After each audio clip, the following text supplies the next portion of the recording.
আমরা যারা বাইরে থাকি তাদের বোধহয় বাড়ি প্রতি টানটা একটু বেশিই কাজ করে।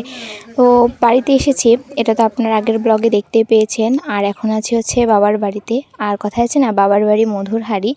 তো বাড়িতে এসে তো একদম ভরপুর খাবার দাবার। আর সত্যি কথা বলতে বাড়িতে আসার এটা হচ্ছে সবথেকে বড় কারণ, সেটা হচ্ছে দেশি মাছ খাওয়া। আর আমি এটা খেতে অনেক বেশি পছন্দ করি। আর আমাদের এখানে কিন্তু এই সময়ে বেশ অনেক রকমের দেশি মাছ পাওয়া যায়। তো গত দিনে রান্না করেছিল মা শিঙি মাছ, আর আজকে রান্না করছে কই মাছ। তো মায়ের রান্নাটাই আজকে আপনাদের সঙ্গে ছোট্ট করে একটু শেয়ার করব। তো এখানে মা কই মাছগুলো খুব সুন্দর করে ভেজে নিয়েছে। আর কই মাছটা আজকে রান্না হবে কচু দিয়ে। আর এই কচুটা কিন্তু একদমই গলা চুলকায় না, খুব সুন্দর। আর মা এখানে লবণ হলুদ দিয়ে হচ্ছে কচুটা খুব সুন্দর করে আগে ভেজে নিচ্ছিল। আসলে কচুটা খুব সুন্দর করে যদি ভাজা হয় তাহলে কিন্তু গলা চুলকানো ভয়টা একদমই থাকে না। তো আপনারা দেখতে পাচ্ছেন কত সুন্দর করে একদম মা ভেজে নিল এখানে। আর এছাড়াও কিন্তু আজকে ডাঁটা শাক রান্না হয়েছে, মানে হবে এর পরে। আর রান্না হবে হচ্ছে আলুর তরকারি, মানে রুটি দিয়ে খাওয়ার জন্য, যেহেতু বাবা সকালে রুটি খায়। তো এখানে কচুটা ভাজা হওয়ার পরে মা সুন্দর করে এখানে মানে পরিমাণ মতো জলটা দিয়ে দিল। জল দেওয়ার পর এখানে মাছও অ্যাড করে নিয়েছে। আর আমি এই ফাঁকে একটা রুটি খেয়ে নিচ্ছিলাম। আর রুটি দিয়ে আলুর তরকারিটা মায়ের কিন্তু অনেক মজার হয়।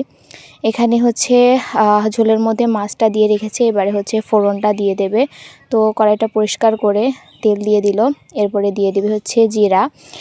আর ভেজে রাখা জিরাটা খুব সুন্দর করে বেটে পরে আবার অ্যাড করবে তরকারির সাথে। তো এখানে জিরাটা দিয়ে দেওয়া হলো ফোড়নে।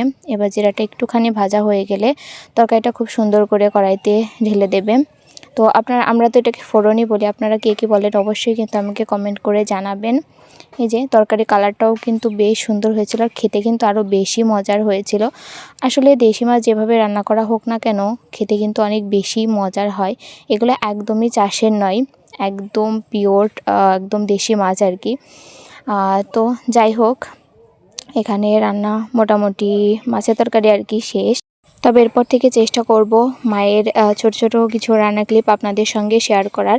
যদিও দেখা যায় সকালে ঘুম থেকে ওঠার আগে মায়ের প্রায় সব রান্নাই হয়ে যায়, তারপরেও চেষ্টা করব ছোট ছোট ক্লিপ আপনাদের সঙ্গে শেয়ার করে নেওয়ার। আর যেহেতু বাড়িতে আছি সেহেতু এখন থেকে বড় ভিডিও প্রায় রেগুলারই দেওয়ার আমি চেষ্টা করব। তো কথা বলতে বলতে এদিকে মায়ের মাছ রান্না কমপ্লিট হয়ে গেছে। এই যে দেখতে পাচ্ছেন, দেখেই কিন্তু মনে হচ্ছে যেন এক থালা ভাত শেষ হয়ে যাবে। আসলে দেশি মাছের স্বাদই অন্যরকম।